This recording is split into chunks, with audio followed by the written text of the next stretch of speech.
welcome to the review. Fantastic performance there by Pakistan, winning the match, making that 300 plus score, 307. And guess what? We've been joined by a special guest, Wahab Riaz. He was quite special today. And of course, the legend, Wasim Akram. Wahab, fantastic performance by Pakistan. A much needed win, especially to get those extra 2 points. But let's talk a little about your performance as well. You were getting the ball to reverse.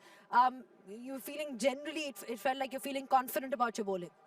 Yes, definitely. Whenever the ball starts to reverse, that is an advantage for a fast bowler who can bowl Yorkers into that.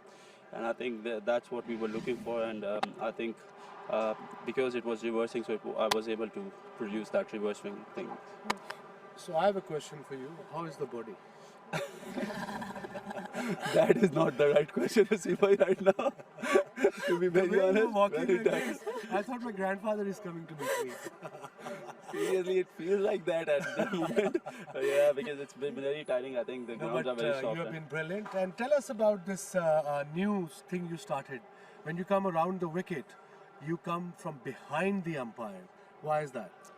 We have always seen you bowling when we were young kids, and we have always seen you bowling how you used to use the crease and how you come round the wicket and try to get those outswingers to the right-handers. I never used to do that before. Like I just started off like 6 months before. Yeah, that's what I've noticed. Yeah, so like I'm very much confident because with me, my angle, I take the ball away from the right-hander and with my pace. So it's very difficult for a right-hander if I'm coming around the wicket. So he has to guess whether it's going to come in or whether it has to go out. So I think that's given me an advantage. When you go wide of the crease or around the wicket to a right-hander batsman, it appears the ball is coming in with the angle. Exactly. And if he swings that much, and most of the time you'll clean bowl them or caught behind. Exactly. That what was the plan. But it's always when it's reversing. Yeah, other than it's very difficult because then you are not sure whether the ball will go in or go out. So mostly when you bowl around the wicket, you always bowl with the cross seams. I mean, Herschel Gibbs actually tweeted saying that last ball by you was similar to the one like the man on the legend himself, Wasim Akram, which is a massive compliment because he was the king of swing and reverse swing in general. But I mean, how hard is it to execute the Yorker? See, talking about Wasim Bhai, obviously he's a legend and it's a big compliment for me. Obviously, when I started playing cricket, I wanted to be like Wasim Akram because I think my wrist doesn't give me the permission to be like. Yeah, we have learned a lot from Wasim Bhai. And the other question... how hard is it to execute the Yorker? Yeah, it is very hard because, nowadays if you don't execute your balls, then, the batsmen are always on the top and they will always try to hit you because if you don't have that execution on the Yorker and if it just go a little bit short, then it comes right in the area where batsman loves to hit you over the head or probably mid on a mid. A lot of youngsters, a lot of cricket critics or pundits, when they talk about how come he's not bowling a Yorker, not you, any bowler, please explain it to the viewers how difficult it is to bowl a Yorker. You need a lot more pace than a bouncer, isn't it? Bouncer is easier for you to bowl. Exactly, Wasim Bhai, because in the bouncer you just have to bang it short. Yeah. For a Yorker you just have to pitch it right up to the stumps, and that's very you have to be very sure whether we have bowled some full tosses in between as well. But this is how it comes with the practice. To be very honest, you need a lot of practice to go with them, and it's really very hard for a fast bowler to bowl consecutively Yorkers in the depth. So it's easier said than done, then, isn't it?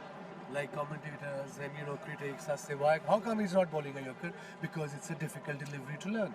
Yeah, exactly. It's not one of the easier deliveries. But I mean, this win would give Pakistan a lot of confidence. Exactly what Pakistan needed. You've spoken about how the morale generally was a little low because of the defeats. But would you think this would inspire them to get that confidence and belief back? Yes. Like before this match, we all sat together and we talked about it. We have nothing to lose now, and we cannot depend on what happens in the coming future games with all the other teams. So if we keep winning these matches, we can make a mark because you never know that teams like England, Australia and India, they have to fight through. Even New Zealand, you never know if any two of the teams loses 2 or 3 matches in a row and it can give us an extra advantage. So we are focusing one by one. This was a great confidence booster and we should carry it up in the New Zealand game as well. Well, we're kind of sneaking up that, Pakistan is sneaking up that table slowly and steadily. But thank you so much for your thoughts. I'm not going to keep you long. I know your legs are tired. But I can drop you, give you a piggy if you want. Sure. Another thing, I hope you guys improve your catching. That's very important. Yes, 7 catches. yeah, I think it started off from me and everybody followed me. I'll talk to them, not to follow me like this.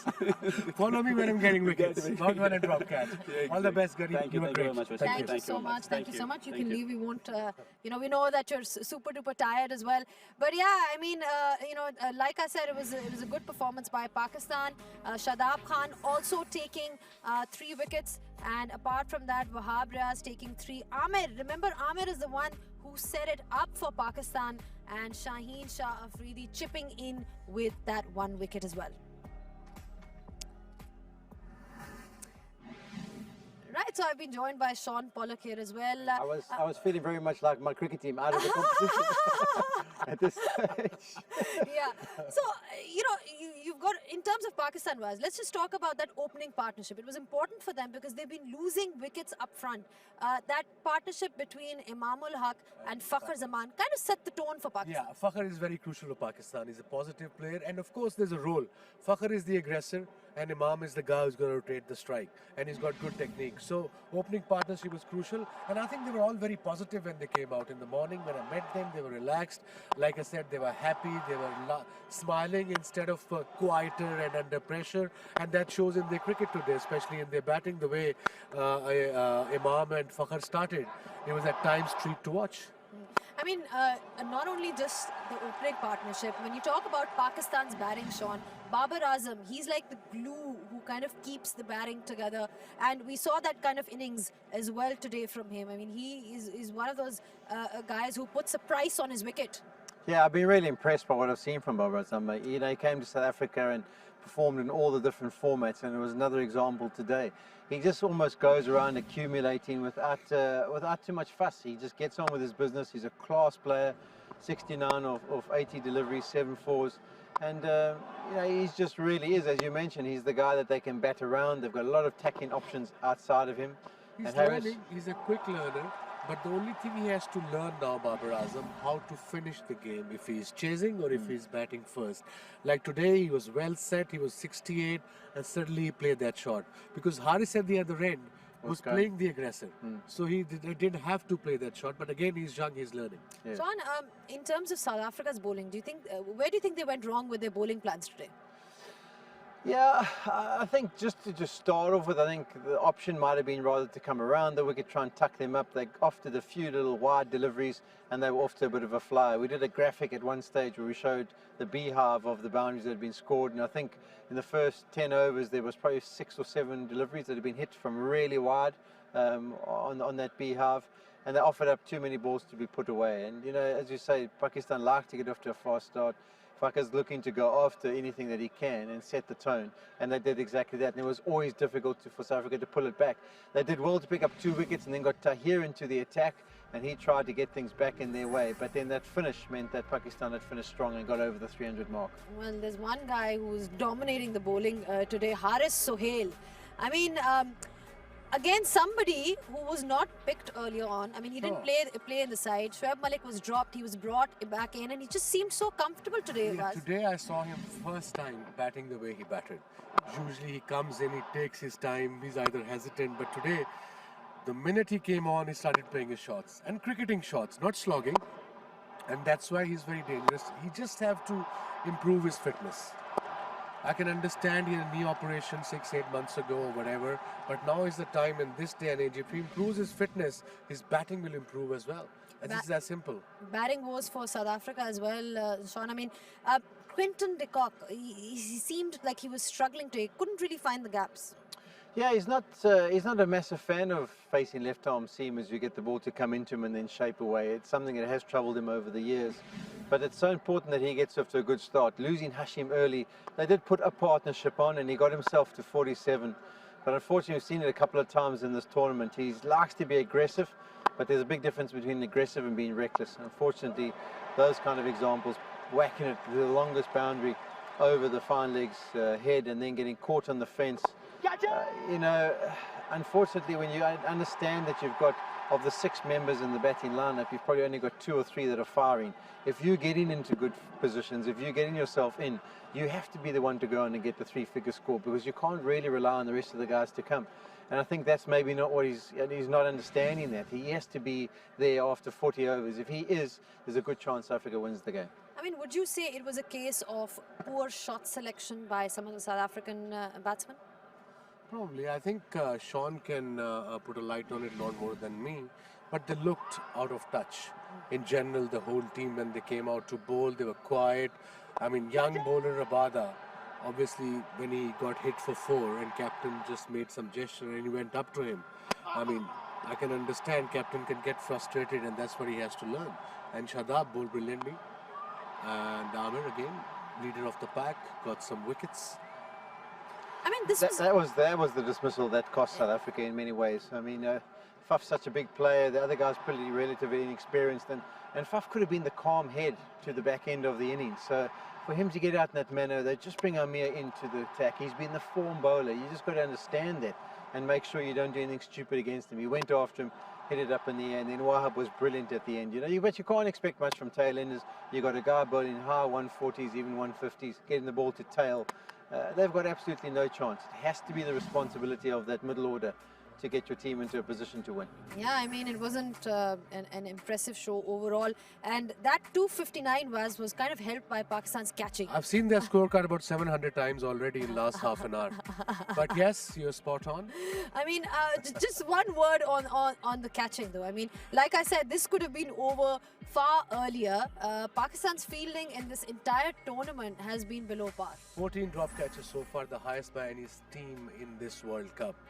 I mean, they are trying, I suppose, but again, it's on the day under pressure how you react as a player, because there's a lot of noise around you, and some grounds are bigger, some grounds are smaller. You have to set yourself as a fielder. Sometimes captain sets you, and then you set yourself.